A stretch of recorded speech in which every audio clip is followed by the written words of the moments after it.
Hello everyone, welcome to my channel.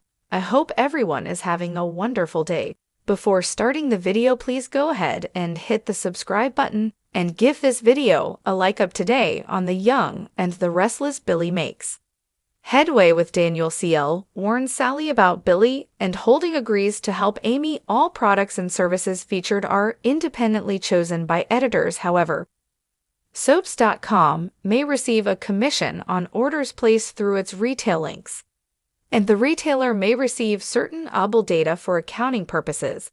At Society, Chloe admits she hates that Sally is going to Paris without her sign. She tells her pal she deserves this trip for not backsliding with Adam. Sally says that wasn't an option. She reflects that things are going really well. P wonders if that look on her face is because of work or Billy. Abbott K offers up her opinion of Billy, saying he's funny and brilliant, and also broken, which is catnip for women like her. Victoria Lily Chelsea.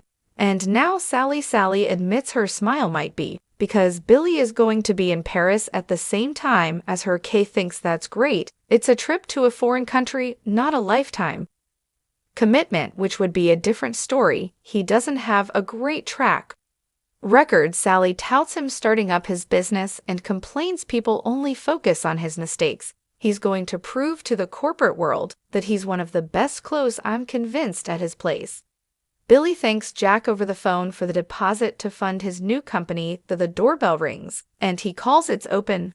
Phyllis and Daniel come in and Billy asks, "Are we celebrating or what?" Daniel says, "I guess that depends on you." Phyllis wants Billy to give Daniel the passionate speech he gave her. Billy asks, "How did that go again?" They sit and Billy says this will be delicate and a lot of work. Everyone has to be all in. He'd love to hear what Daniel's thinking given he's been apprehensive. He believes AVOC Communications is the perfect spot for him.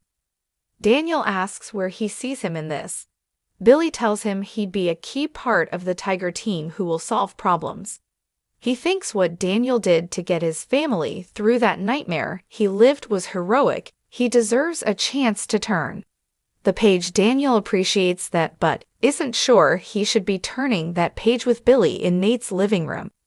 Amy demands to know who the man in front of her is. This man is a liar. He's not my son. I've never seen him before in my life. Holden turns to leave, but Nate stopped him. Not a chance. He demands to know who he is and what the hell he's after. Amy demands to know if her son is alive. What have you done with him? Holden holds up his hands and admits he works for Damon. He sent him to meet with Nate because he doesn't know him and doesn't have time for random meetings. Amy asks why he be so secretive. Holden says he values his time and privacy. Nate accuses him of rooting a scam on him. Holden counters that he offered a job that didn't exist, and Amy says Holden obviously knows where Damon is. She wants him to take her to him immediately. It's a matter of life and death. Amy tells Holden she has to see her son before it's too late. Holden says Damon made himself very clear. Amy cries that there's something he needs to know. She loves him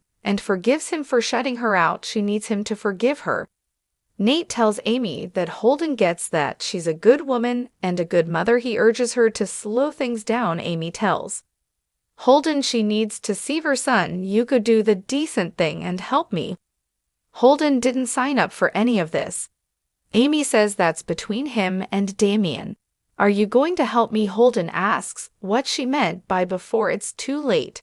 At Society, Kid denies she's picking on Billy. Sally suggests she imagined the best about his new venture. Chloe shrugs that he might be a huge success or he might not, but he's a good guy who's always down for a good time. Sally deserves some romance after what that tool Adam pulled on her. Sally wants to get back to Billy. K admits that back in the day she was pretty obsessed with him, so she understands how she feels. Sally recaps losing Adam and not wanting to risk getting her heart broken again. Then there was Billy, who was just as miserable. Once they stopped talking about Adam and Chelsea, they discovered a friendship and chemistry. It made her feel desirable again. It's nothing serious and may never be. She's just having fun. Kay warns that Billy is fun, but he does screw up his life on a regular basis. You are the catch here. If Billy is smart, he'll do whatever it takes to keep her. Sally's the reason he may have a chance at redemption. Sally scoffs at her bringing stability to a relationship,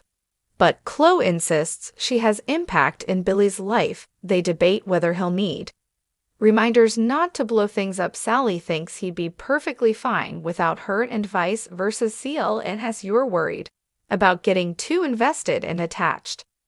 Sally accuses her pal badgering her. Kay says Billy's family to her. If this turns into something serious, he began lucky, and she'd be happy for them at Billy's place. He tells Daniel they're going to lead with tech. They'll harness the power of AI, but they won't let the machines do the thinking. They'll leave that to everyone else, and they'll become redundant. Phyllis says their brains will do the thinking and keep everything fresh. Billy tells Daniel that's where his talent comes in. Whatever you envision, we can make happen. Daniel's impressed and intrigued, but asks where Billy sees them fitting into this new company. Billy asks, what do you really want? Does he want to focus on gaming or his art?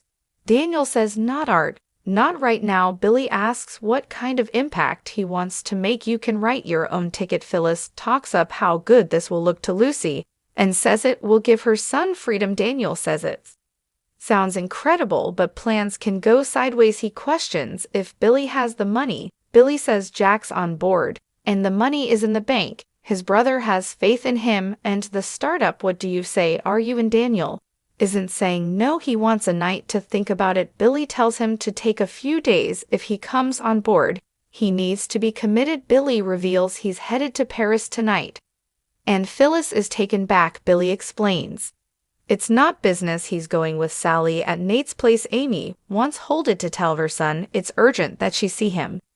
Nate points out the man trusts him. Amy just wants one meeting, and then he doesn't have to see her again if that's what he wants. Holden sighs. With all due respect, ma'am, how sick are you? Amy only says I need to see him as soon as possible. Nate thinks that should be enough for him. Holden will try, but wars.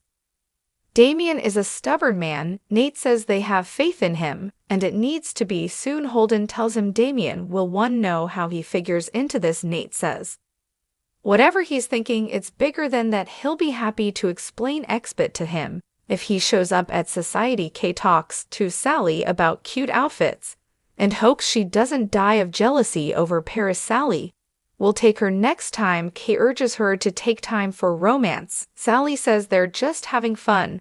There's no pressure. Kay continues to go on about Paris, and Sally suggests she go home and write a book. At Nate's place, he hands Amy a drink and apologizes. You shouldn't have known that man wasn't Damon. She asks how could you have known? Amy doesn't understand how her son could make Holden do this. Nate recaps that if she hadn't seen him, they still wouldn't know what was going on.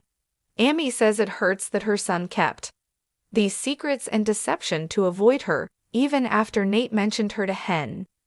Damon continued on with that nonsense. This is how he feels about her. Nate reminds her he was being cautious. Because of him now, he'll hear that she loves and misses him. Nate knows she's the best kind of mother, and Damian will remember that, and how much he still loves her. She wonders if Holden will get Damon to come around. Nate shrugs that he has some persuasive skills. Given that he fooled him, he understands the urgency now. Amy worries if Damian will. Nate marvels that he thought he was getting a handle on his half-brother, but it wasn't him at all. Why would he send a plant? Does he have a secret he's trying to protect? Maybe he got his power and wealth in illegal ways and doesn't want anyone looking too close. Amy remembers how perfect he was as a baby. She likes to think he had a good life, but in her heart anything is possible. Holden meets Damian in the park. Damian asks what he found out about Nate and his mother. Holden says a lot went down, and he's not going to like any of it. He tells Damon that he saw his mother and she saw me. Damian curses. Holden explains it was an ambush. Now they both want to know why he lied about who he was. He told them the truth given they have different faces. Damon feud that he was supposed to make sure his mother didn't see him. Holden didn't have a choice in it. He tells Damon, you mean to see your mother? Damon shakes his head. That's not happening. Holden warns she doesn't look well. I think your mother's sick, Damian. At Billy's place, Daniel tells him he'll have an answer for him soon. Phyllis sends Daniel out to warm up the car and then confronts her partner seriously. You're leaving town now. She thinks this is a distraction. Jack put his trust in him, and he's returning the favor by flying to Paris with Sally. This is the kind of behavior with you that makes me so nervous right now. We can't split. Focus. Billy says it's a few days. Phyllis